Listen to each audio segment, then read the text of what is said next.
I can confirm the institutional buying behavior. By the way, it takes ages before you get past compliance and accounting and legal, etc. And then for sure they will, when they did the whole process and they made the strategic decision to acquire an exposure, they will do it. So they will not be influenced by news or something else, FUD or whatever.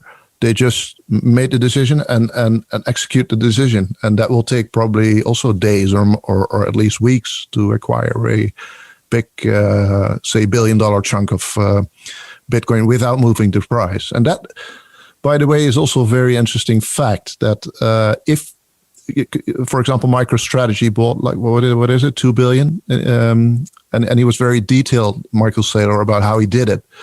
He acquired that position without moving the price very much. And it can be done, right, by buying very small parts over a long period of time, so you don't influence the price.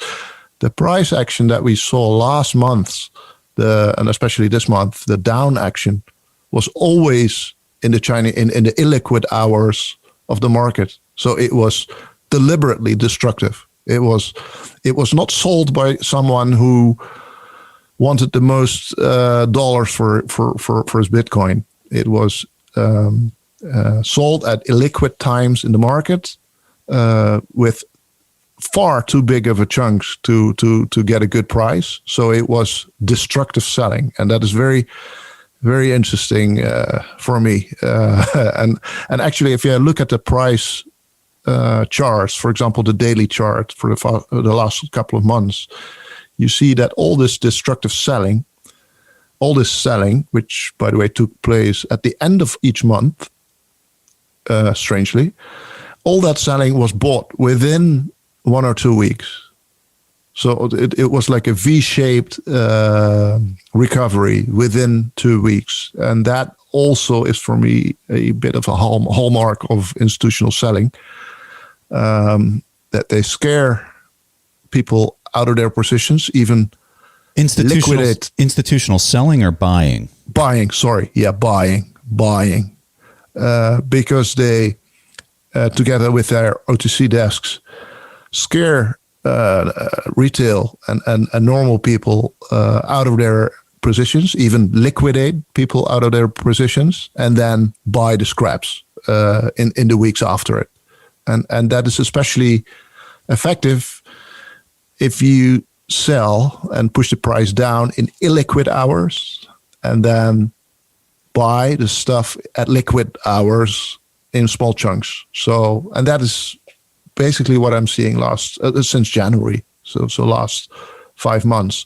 And that's very, very bullish in my eyes. So I wouldn't be surprised if this leg down in May would be bought up in June again.